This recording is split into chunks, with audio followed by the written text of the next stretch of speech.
The sun scorched the plains outside Troy, its relentless heat baking the earth and casting long, wavering shadows across the battlefield. The air shimmered with tension, as if the very land itself sensed the tragedy about to unfold. From the towering city walls, King Priam watched in terror, his heart pounding with dread for what was to come. The weight of years and the sorrow of war etched deep lines into his face as he gazed helplessly at the scene below. Priam's eyes fixed on Achilles, the Greek champion, who strode across the plain like a force of nature, unstoppable, burning with rage and grief for his fallen friend Patroclus.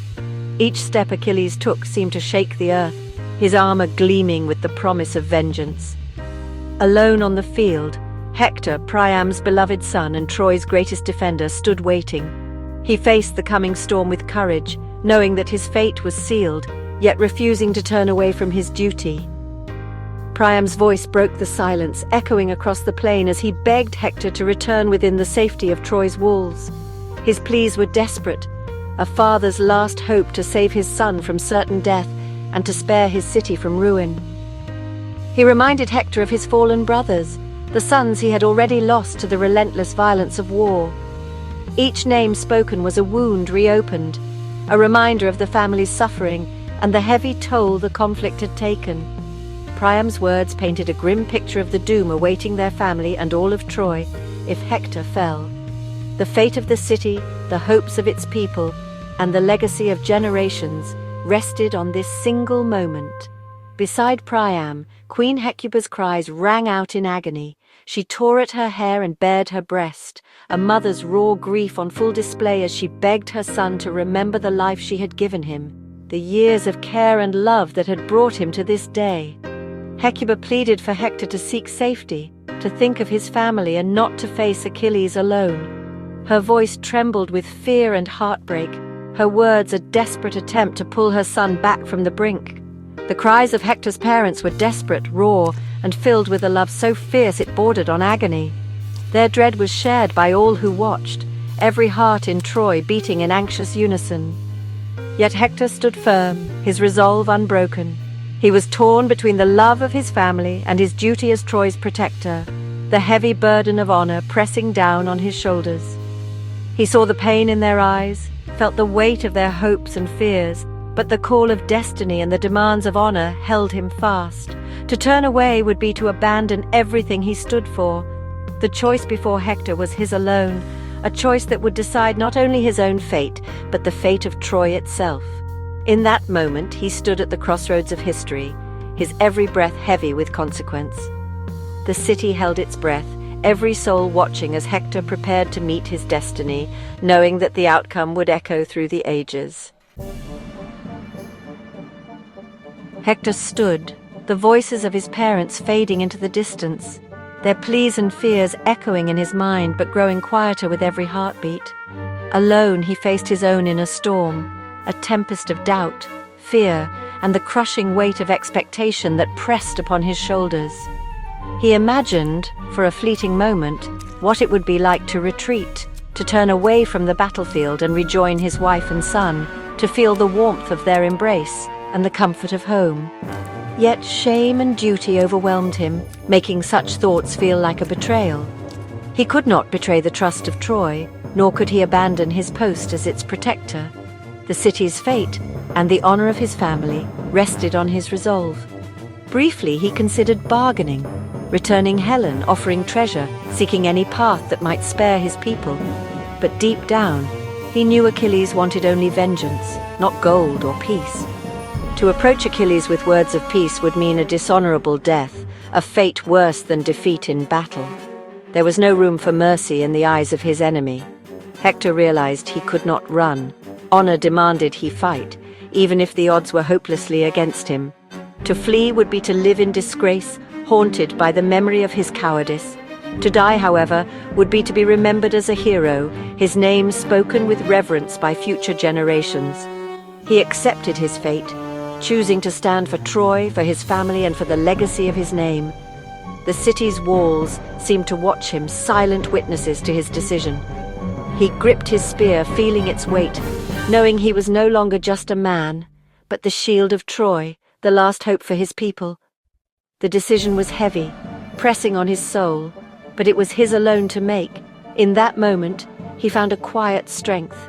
He would face Achilles, whatever the cost, knowing that his courage would echo long after the battle was done. If he was to die, it would be as a warrior, standing tall in defense of all he loved. The city's hope rested on his courage, and in that moment, Hector became the embodiment of honor itself. Achilles closed in, a force of nature in divine armor. Fear shattered Hector's resolve. He turned and ran. Achilles roared and gave chase, the two heroes racing around Troy's walls. The city watched in horror as their champion fled, hope fading with every stride. 3 times they circled the city, Hector desperate, Achilles relentless. The gods watched from Olympus, the chase a spectacle of fate and endurance. Hector tried to reach the gates, but Achilles cut him off each time. There was no escape. The circle was unbreakable. The dust rose. The city held its breath. The fate of Troy hung on the outcome of this desperate race. On Olympus, the gods watched as Zeus pondered Hector's fate. He pitied Hector, but Athena reminded him that destiny could not be changed. Zeus brought out his golden scales. Achilles' fate on one side, Hector's on the other. The scales sank for Hector, sealing his doom. Apollo, who had aided Hector, was forced to abandon him. The gods' debate ended. Hector's destiny was set. Athena descended to the battlefield, ready to ensure fate ran its course. Hector was now truly alone, mortal and vulnerable. The scales had tipped, and the final act was about to begin. No rescue would come from the gods. The weight of destiny pressed down on Troy's prince.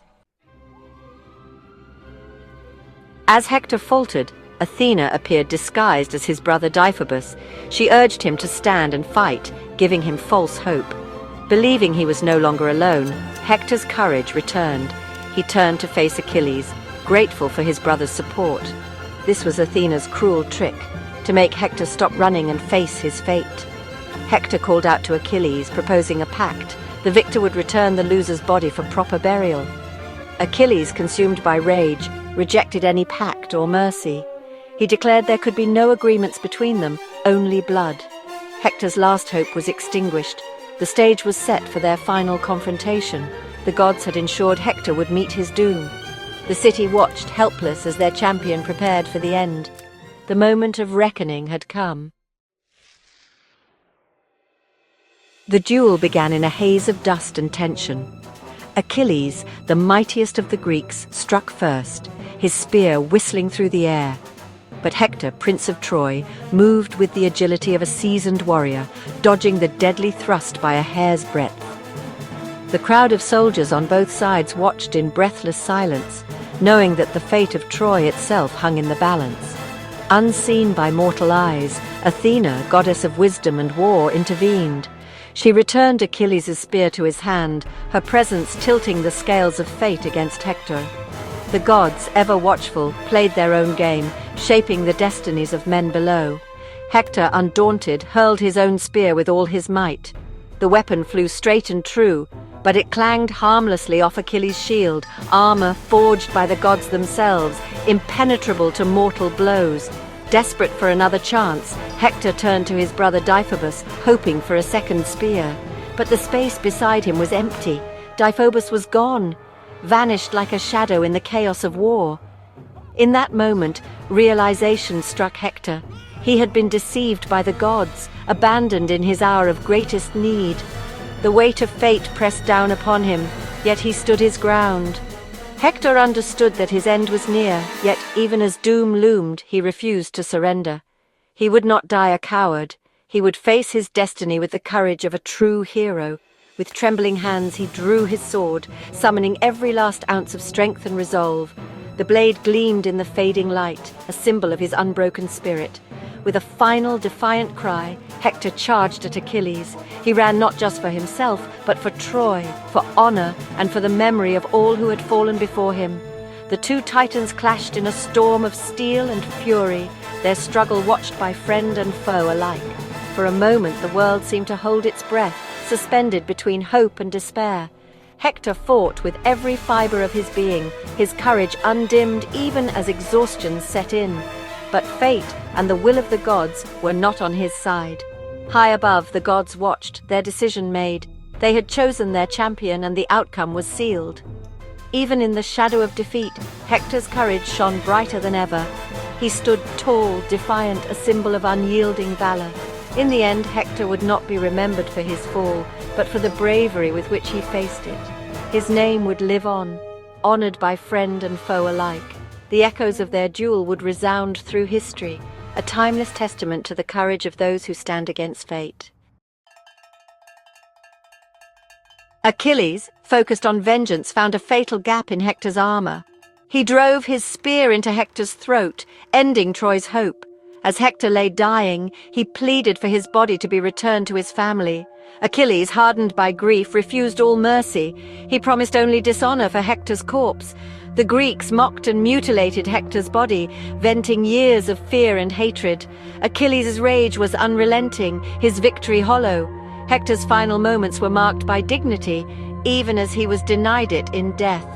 The shield of Troy had fallen, the city's fate was sealed, the cost of vengeance was revealed in the dust and blood. From Troy's walls, Hector's family watched in horror. Priam's grief shook the city, Hecuba's cries pierced the air. Andromache, Hector's wife, arrived just in time to see her husband's body dragged away.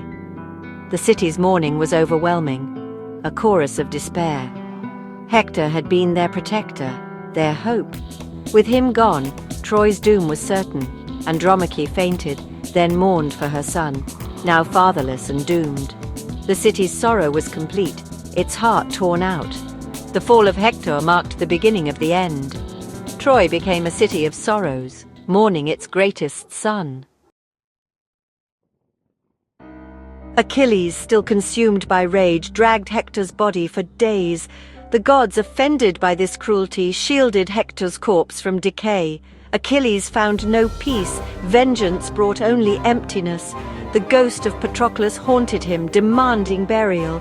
Achilles honored his friend, but his own grief deepened. The gods intervened. Zeus ordered Achilles to return Hector's body. Guided by Hermes, Priam braved the Greek camp, begging for his son. Achilles, moved by Priam's grief, saw his own father in the old king. The two wept together, united by loss. In this act of mercy, the cycle of vengeance ended, and humanity triumphed over rage.